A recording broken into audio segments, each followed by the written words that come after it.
Bismillahirrahmanirrahim. Assalamualaikum warahmatullahi wabarakatuh. Alhamdulillahi rabbil alamin. Wabihi nasta'inu ala umurid dunya waddin. Asyhadu an la ilaha illallah wahdahu la syarika lah, ilahul awwalina wal akhirin. Wa asyhadu anna Muhammadan abduhu wa rasuluh, al-mab'utsu rahmatan lil alamin.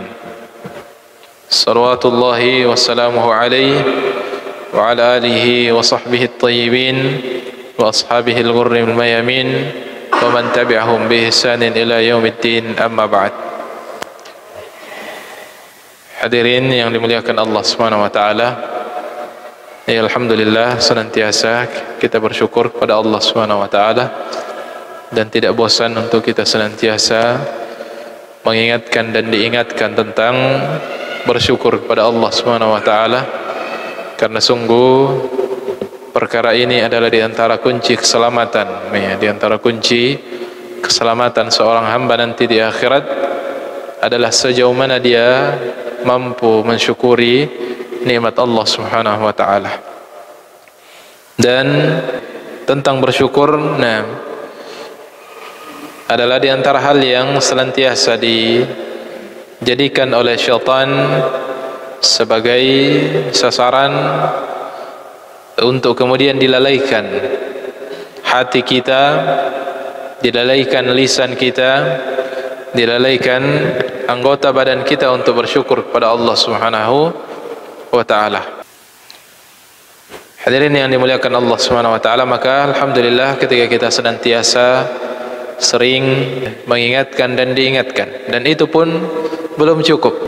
Kita sering diingatkan, bahkan kita sering mengingatkan tentang bersyukur kepada Allah pun masih banyak kelalaian kita, keterbatasan, dan kelalaian kita dalam mensyukuri nikmat Allah Subhanahu wa taala. Lalu bagaimana lagi orang-orang hamba Allah yang sangat jarang mendengarkan peringatan, sangat jarang diingatkan, apalagi mengingatkan tentang bersyukur kepada Allah Subhanahu wa taala. Bagaimana lalainya dia dari nikmat Allah Subhanahu wa taala, sampai-sampai semua yang dia miliki, dia sangka itu adalah hak sepenuhnya miliknya. Semua itu adalah hasil dari jeripayanya. Dia sudah lupa bahwasanya ada zat, ada pencipta, ada Razzaq, ada pemberi rezeki yang menitipkan rezeki itu kepadanya. Sampai-sampai dia lupa bahwasanya semua ini hanya sekedar titipan yang nanti kelak akan dihisab satu demi satu. Nikmat tersebut barulah dia tersadar ternyata semua yang kita miliki hanya pinjaman, titipan dari Allah Subhanahu wa taala. Salawat dan salam senantiasa kita kirimkan pada qudwah dan teladan panutan kita Rasulullah sallallahu alaihi wasallam, Nabi yang merupakan manusia yang paling berjasa kepada orang-orang yang beriman dan kepada umat manusia secara umum, karena telah mengajarkan petunjuk, keselamatan, dan telah memperingati dari segala hal-hal yang bisa membinasakan dunia dan akhirat.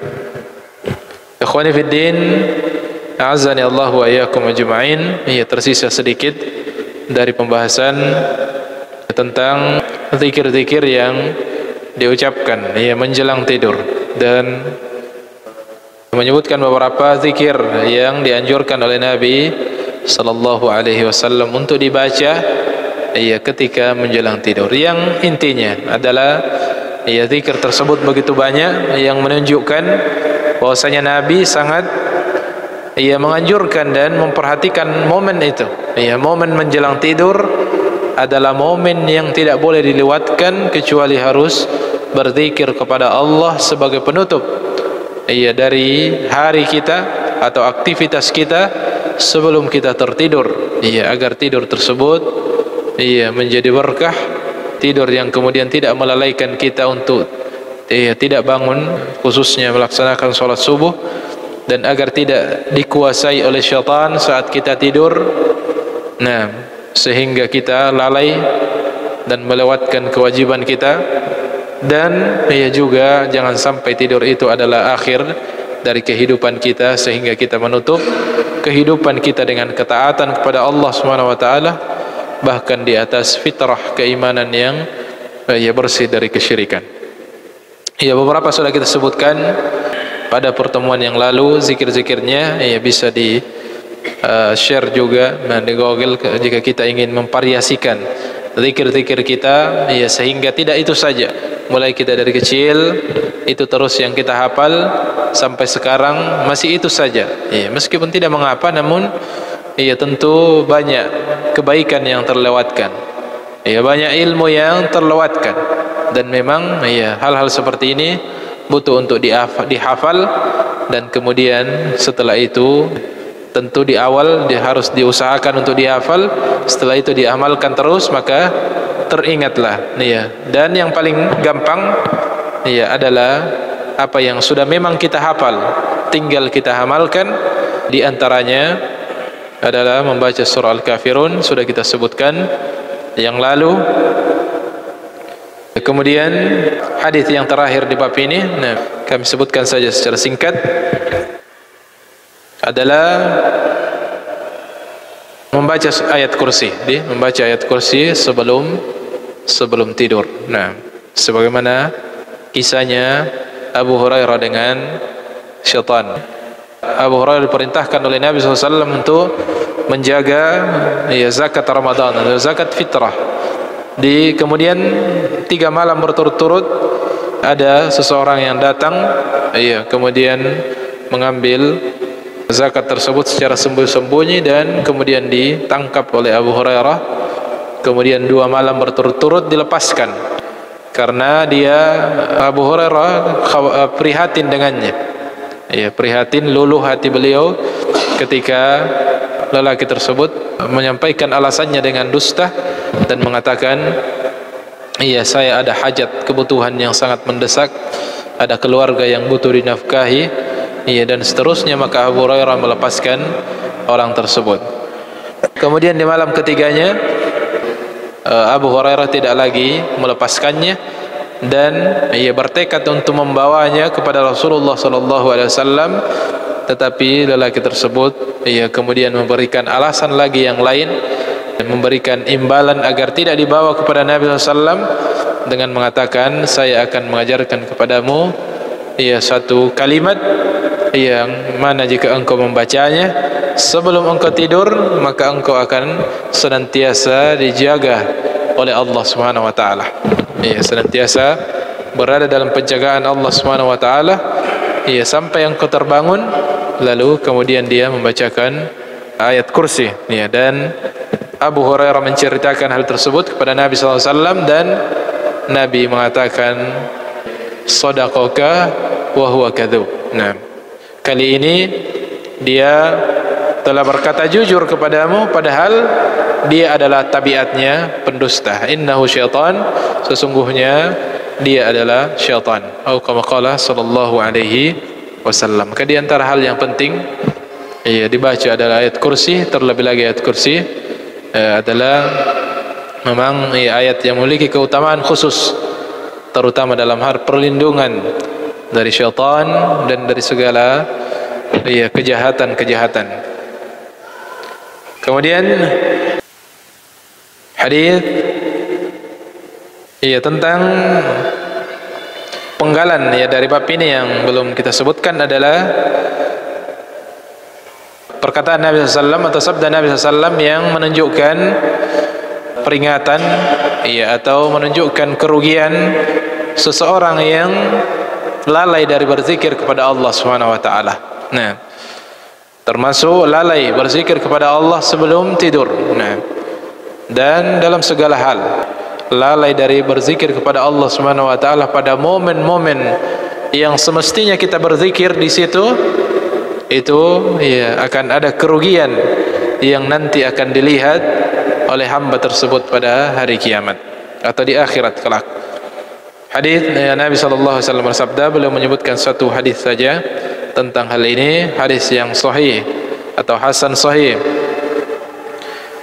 An Abi Hurairah radhiyallahu taala anhu, dari Abu Hurairah radhiyallahu taala anhu, qal, beliau meriwayatkan, qala Rasulullah sallallahu alaihi wasallam, Rasulullah sallallahu alaihi wasallam bersabda, man ittaja'a madja'an, siapa yang membaringi suatu tempat pembaringan, lam yadhkurillaha fihi, dia berbaring tanpa berzikir kepada Allah,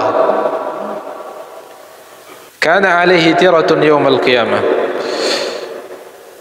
Tirah bikasri ta', huwa naqsun wa qila tab'ah, ada cacat, ada kekurangan. Ya, kecuali itu akan ada nampak kekurangan, cacat padanya nanti pada hari kiamat. Iya, ada sesuatu yang kurang, ada sesuatu yang cacat darinya nanti pada hari kiamat. Wa man qa'ada maq'adan lam yadhkurillaha fihi, dan siapa yang menduduki satu tempat duduk, tidak menyebut nama Allah Subhanahu wa taala padanya, kana alaihi tiratun yaumal qiyamah. Iya, juga nanti pada hari kiamat akan ada celah, akan ada cacat padanya pada hari kiamat. Iya, artinya ada efek yang kurang baik yang akan dilihat oleh seseorang nanti pada hari kiamat, atau didapatkan oleh seorang nanti pada hari kiamat, ketika dia menempati suatu tempat atau membaringi suatu pembaringan, tempat tidur, lalu tidak berzikir kepada Allah. Ini menunjukkan selain peringatan juga anjuran bahwasanya setiap saat kita berupaya untuk berzikir kepada Allah Subhanahu wa taala, menyebut nama Allah Subhanahu wa taala pada setiap tempat yang kita duduki dan setiap kita hendak berbaring. Zikir kepada Allah tentu umum, menyebutkan nama Allah tentu umum. Baik zikir-zikir yang telah ma'thur, telah dianjurkan memang, doa-doa sebelum tidur, membaca surah Al-Kafirun zikir, membaca ayat kursi zikir, membaca doa bismika Allahumma amutu wa ahya zikir, mengucapkan basmalah zikir, dan seterusnya. Itu sudah mewakili untuk tidak tergolong atau tidak terjatuh pada kekurangan itu nanti pada hari kiamat. Termasuk hendak duduk, upayakan ada zikir bismillah dan seterusnya. Kemudian targhib fi kalimatin yaquluhunna idza istayqadha minal lail. Kemudian bab tentang zikir-zikir yang dianjurkan Nabi SAW ketika kita terjagat atau terbangun di malam hari. Karena suatu sebab sehingga kita terbangun dari tidur kita, maka di situ adalah momen kesempatan untuk berzikir kepada Allah Subhanahu wa taala. Hadis yang pertama an Ubadah bin Samit radhiyallahu taala an. Jadi sangat sempurna agama kita dalam mengajarkan adab zikir. Dalam hal-hal yang sederhana pun ada tuntunan yang harus kita ikuti, atau ada petunjuk-petunjuk yang dengannya kita bisa meraih keutamaan dan kemuliaan. Begitu banyak peluang-peluang kebaikan. Sampai sekadar terbangun karena suatu sebab di malam hari kita terbangun, maka itu pun Nabi berikan tuntunan apa yang mesti kita lakukan. Ini menunjukkan bahwasanya memang tidak ada dalam kehidupan kita ini sesuatu kecuali ada tuntunan yang harus kita ikuti. Ada tuntunan yang selalu menjadi pegangan kita untuk kita ikuti, sampai dalam hal-hal yang detail sederhana seperti terbangun di malam hari. Kita tidur kemudian tiba-tiba terjagat bangun, maka Nabi SAW mengajarkan sunnah padanya. Kata Nabi SAW, man ta'arra minal layli faqal, barang siapa yang terbangun di malam hari, dia tidur tiba-tiba terbangun di malam hari, faqal, lalu dia membaca la ilaha illallah wahdahu la syarika lah, lahul mulku wa lahul hamdu wa huwa ala kulli syai'in qadir. Ini zikir yang sering banyak momen dibaca.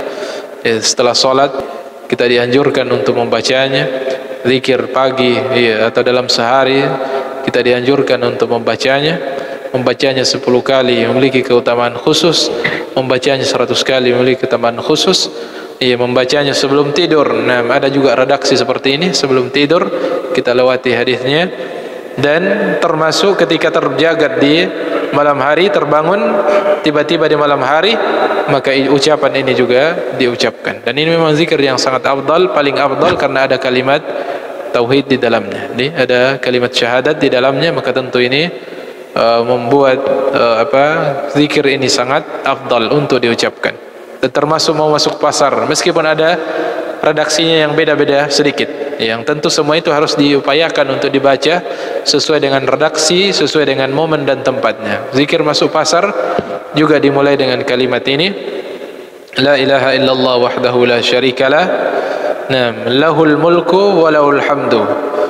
La ilaha illallah, tiada Tuhan yang berhak diibadahi kecuali Allah, wahdahu, yang maha esa, la syarikalah, tidak ada sekutu baginya, lahul mulku wa lahul hamdu, baginya segala kekuasaan, kerajaan, dan baginya segala pujian, wa huwa ala kulli syai'in qadir, dan dia maha kuasa atas segala sesuatu.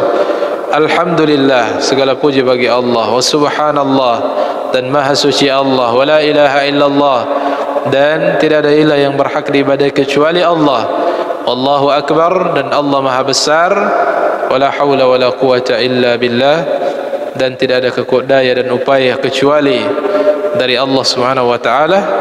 Thumma qala, lalu dia kemudian beristighfar, Allahumma ighfirli, au da'a, kemudian dia mengucapkan kalimat-kalimat istighfar atau melantunkan doa-doa. Jadi dua hal setelah zikir itu kita dianjurkan untuk beristighfar. Ini momen untuk kita beristighfar. Au da'a, dan termasuk doa yang mustajab atau momen waktu mustajab. Pada saat itu maka manfaatkan untuk berdoa sejenak. Au da'a ustujiba lahu, maka dia akan dikabulkan doanya. Fa in tawadda thumma shalla, dan ketika dia bangun, baik direncanakan ataupun tidak direncanakan, kemudian setelah itu, setelah dia membaca zikir itu, kemudian beristighfar dan berdoa, maka ketika itu sudah keutamaan. Kalau dia mau lanjut tidur, tergantung kondisinya. Kalau dia mau lanjut tidur, dia sudah punya keutamaan besar. Tetapi setelah itu, kalau mau lebih tambah lagi keutamaannya, fa in tawadda'a thumma shalla, ketika dia berwudu, kemudian dia salat, qubilat salatuhu, maka dijamin salatnya diterima. Dijamin oleh Nabi SAW salatnya diterima. Ini kondisi, dan tentu setiap hamba beda-beda. Bagaimana kondisinya, dan setiap saat kita diuji untuk menapaki sunnah atau meninggalkan, untuk menghidupkan sunnah atau mengabaikan, untuk meraih kemuliaan atau tidak mendapatkan keutamaan dalam momen-momen tersebut. Dan alhamdulillah ketika kita mendapatkan ilmunya, ada orang yang memang tidak ada pengetahuannya tentang itu, tidak mengetahui sedikit pun tentang tuntunan agama dalam hal tersebut, maka dia bangun di malam hari, tidak ada yang dilakukan, atau minimal paling HP-nya yang dicek. Setelah itu tidur, buang hajat, kemudian tidur lagi. Tidak ada zikirnya. Orang yang dilandasi dengan ilmu dan diberikan taufik oleh Allah Subhanahu wa taala untuk menghidupkan tuntunan dan sunnah Nabi, maka seperti ini, ketika terbangun dalam kondisi apapun, di malam hari, maka dimulai dengan zikir, la ilaha illallah wahdahu la syarikalah, lahul mulku wa lahul hamdu wa huwa ala kulli syai'in qadir, subhanallah, walhamdulillah, atau mulai alhamdulillah dulu, subhanallah wa la ilaha illallah wa la haula wa la quwata illa billah.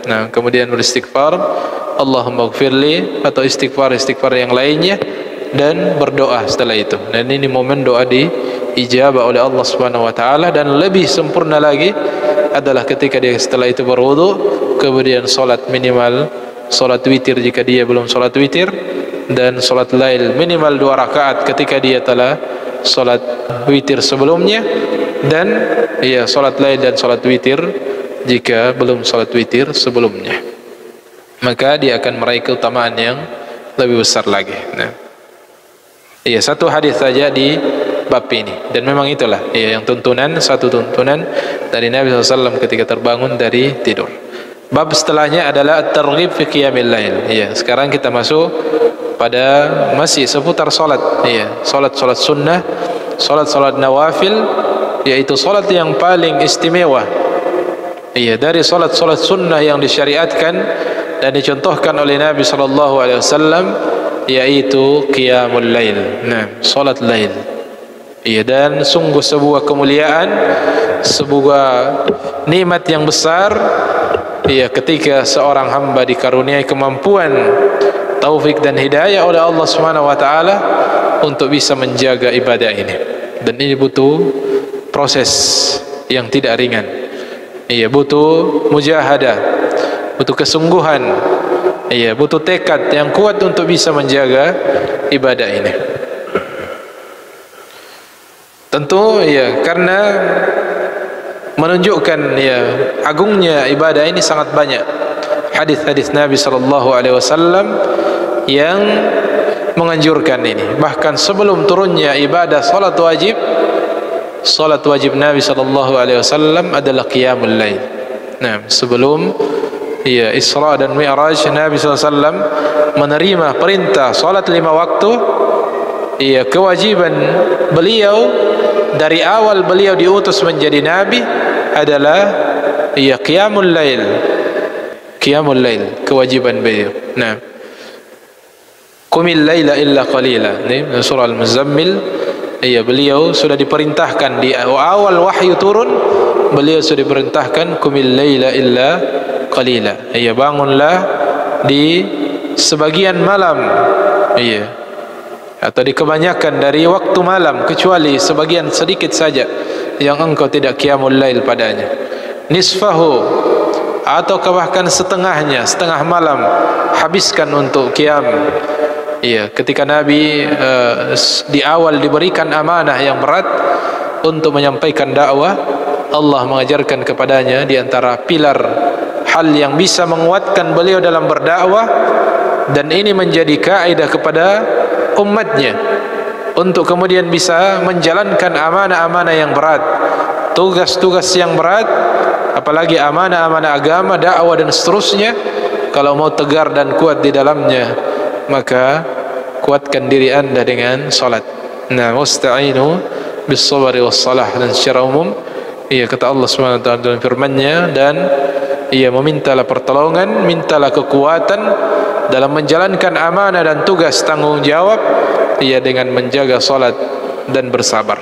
Nabi di antara petunjuk yang Allah berikan, penguatan yang Allah berikan kepada nabinya ketika telah memberikan tugas yang berat, yang luar biasa beratnya, yaitu berdakwah kepada orang-orang musyrik, mengajarkan tauhid kepada mereka, padahal mereka adalah orang-orang musyrik. Adalah qumil laila illa qalila. Perintah kepada Nabi SAW untuk qiyamul lail, dan itu menjadi wajib bagi Nabi SAW sebelum turunnya perintah salat 5 waktu. At-targhib fi qiyamil lail. Makanya sangat banyak dari hadis-hadis Nabi SAW yang memotivasi umatnya untuk menjaga ini, dan kita senantiasa berdoa kepada Allah Subhanahu wa taala, memohon dan berupaya, bermujahadah agar Allah Subhanahu wa taala memberikan kita kekuatan untuk menjaga ibadah yang mulia ini. Hadis yang pertama, hadis sahih dari Abu Hurairah radhiyallahu taala anhu, anna Rasulullah sallallahu alaihi wasallam qala, ya'qidu asy-syaitanu ala qafiyati ra'si ahadikum idza huwa nama 3 uqad. Nabi SAW bersabda, adalah syaitan mengikat simpul ala qafiyati ra'si ahadikum, di kepala atau bagian belakang kepala, tengkuk kepala salah seorang di antara kalian ketika dia tidur. Iya, 3 ikatan. Yadribu ala kulli uqdatin. Nah, dia menepuk, nah, atau ia mengatakan kepada setiap ikatan tersebut godaan dan mengatakan alaika lailun tawilun farqud. Nah, bagimu tidur panjang. Nah, tidur terus. Nah, tidur panjanglah. Nah, bagimu tidur yang panjang, iya, berbaringlah, iya, atau tidurlah. Iya, agar iya seseorang itu susah untuk bangun, dan ini sangat kita rasakan. Efek dari simpul itu, nah, sangat kita rasakan. Perhatikan ketika kita menjelang bangun tidur di subuh hari. Iya, bagi iya sebagian kita atau banyak, iya, kebanyakan merasakan itu beratnya melawan kantuk itu di subuh hari. Nah, apalagi untuk qiyamul lail, kita akan merasakan beratnya untuk melawan hal tersebut. Di antaranya karena memang kondisi fisik yang dalam kondisi beristirahat, kondisi fisik yang dalam kondisi membutuhkan istirahat, ditambah lagi dengan itu tadi simpul ikatan syaitan yang memang dia upayakan untuk tidak seseorang itu bangun qiyamul lail. Nah, itu seseorang tidak bangun, bahkan subuh hari. Nah, salat subuh pun sulit untuk bangun, terlewat. Nah, di antara faktornya itu tadi. Dan di antara faktor yang lainnya, di awal berkaitan dengan yang awal tadi, kita dianjurkan untuk berzikir. Berzikir sebelum tidur. Semoga dengan zikir tadi itu, nah, kemudian pengaruh dari simpul, nah, syaitan itu tidak begitu berefek pada kita. Jadi itu di antara tujuan tadi dari zikir-zikir yang kita baca sebelum tidur. Bagaimana caranya untuk terlepas dari ikatan syaitan tersebut? Nah, kata Nabi SAW, fa iza staiqadha fa dzakarallaha ta'ala. Kemudian pertama, cara untuk melepaskan 3 simpul tersebut dengan 3 solusi juga. Yang pertama, fa istaiqadha fa dzakarallaha ta'ala in hallat 'uqdatun. Pertama adalah bangun. Bangun, jangan tidur lagi. Nah, sudah bangun, nah, lawan untuk bangun. Jangan sudah bangun, sedikit baru salawat masjid. Nah, setelah itu, nah, baru azan. Nah, masih agak panjang sedikit, baru iqamah. Akhirnya setelah itu sudah matahari terbit. Nah, jadi bangun dulu, kemudian langsung berzikir kepada Allah. Jadi setelah sudah terbangun, berzikir. Ketika sudah mampu berzikir, insya Allah sudah bisa beraktivitas setelah itu. Tetapi kalau bangun tidak bisa berzikir, tidak ingat untuk berzikir, boleh jadi kembali tidur. Nah, makanya bangun, kata Nabi, kemudian berzikir. Nah, barulah lepas. Kalau masih bangun saja tidak berzikir, boleh jadi tidur kembali. Nah, tetapi kalau bangun dan sudah berzikir, sudah lepas satu simpul yang mempengaruhi manusia. Fa in tawadda'a in hallat uqdah. Dan cara yang kedua lagi untuk melepaskan simpul berikutnya, yang kedua adalah berwudu. Jadi jangan tinggal dulu aktivitas yang lain. Nah, segera berwudu. Nah, jangan sudah berzikir masih tambah baring-baring atau aktivitas yang lain, akhirnya lanjut lagi tidurnya. Segera. Jangan berikan peluang syaitan untuk melemahkan kita dengan langsung ingatan kita langsung berwudu. Nah, biasa begitu. Apalagi yang membina, kita yang pernah membina di pondok kan begitu. Nah, luar biasa menghadapi santri dalam hal membangunkan. Nah, saya dibangunkan, sudah duduk, nah ternyata masih tidur lagi setelah itu. Nah, di antara pengaruh ini, nah, pengaruh syaitan terhadap manusia. Jadi kedua, berwudu. Fa in shalla in hallat uqaduhu kulluha. Ketika dia berwudu, maka tersisa satu simpul yang harus dilepaskan dengan salat. Nah, minimal 2 rakaat atau bahkan 1 rakaat jika itu witir, itu sudah melepaskan semua belenggu dan ya ikatan simpul syaitan yang kemudian itu akan berefek pada hari-hari yang kita lalui atau ya hari yang kita lalui. Fa asbaha nasyatan tayyiban nafsi, ya, sehingga ketika dia berada di pagi hari dia telah menjadi gesit, ya, menjadi semangat dalam menjalani aktivitasnya. Wa illa asbaha khabithan nafsi kaslan. Iya, kalau tidak, iya, maka dia akan, kalau dia tidak lakukan tadi 3 hal yang bisa menggugurkan dan melepaskan ikatan simpul syaitan, maka kalau tidak dia akan bangun di pagi hari dalam kondisi jiwa yang tidak baik, dan dalam kondisi lesuh dan tidak bersemangat. Iya, ini menunjukkan syariat-syariat agama kita juga akan mendongkrak dan mendorong kesuksesan kita, iya, dalam aktivitas keseharian kita, dalam aktivitas, iya, keduniaan kita. Iya, bisa menjadi semangat, bisa menjadi rajin dalam beraktivitas. Tentu dalam hal ibadah yang paling penting lagi sebelum aktivitas, iya, gesit dan semangat dalam aktivitas dunia, tentu yang paling penting untuk kita bersemangat adalah dalam hal aktivitas dan urusan-urusan akhirat kita. Ya, maka ini petunjuk nabawi. Petunjuk Nabi kita, tips, ya, dalam melewati satu momen, ya, bangun tidur. Jadi tadi sudah menjelang tidur diberikan tuntunan secara detail, terbangun di malam hari juga diberikan tuntunan yang detail, dan bangun di pagi hari, ya, khususnya di subuh hari juga diberikan tuntunan yang sangat detail.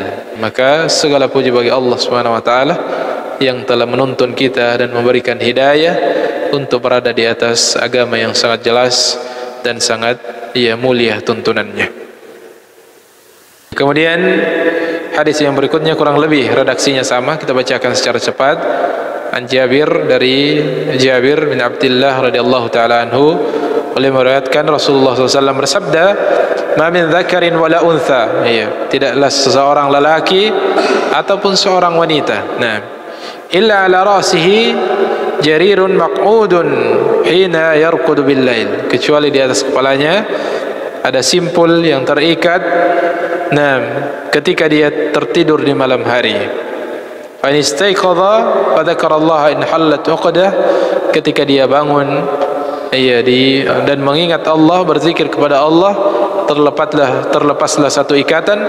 Wa idza qama fatawadda wa shalla in hallat uqdah, iya, dan iya, ketika dia bangun berwudu, iya, maka terlepaslah ikatan, dan ketika dia salat terlepas pula, iya, ikatan yang berikutnya. Wa asbah khafifan, sehingga dia menjadi ringan dalam beraktivitas. Tayyiban nafsi, jiwanya menjadi baik.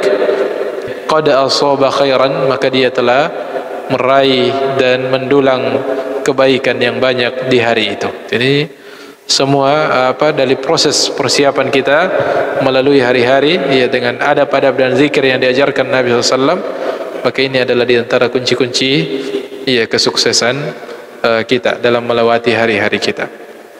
Kemudian hadis yang masyhur, hadis yang sahih diriwayatkan oleh Abu Hurairah juga, Rasulullah SAW bersabda, "Afdalus siyami ba'da Ramadan syahrullahil muharram." Puasa yang paling afdal setelah puasa Ramadan adalah puasa di bulan Allah, bulan Muharram. Ini hadis yang terkenal, hadis yang masyhur, bahwasanya puasa yang paling afdal dari puasa sekian banyak jenis puasa-puasa sunnah adalah puasa memperbanyak puasa di bulan Muharram. Wa afdalus salati ba'dal fariḍah salatul lail, dan salat yang paling afdal setelah salat wajib adalah qiyamul lail.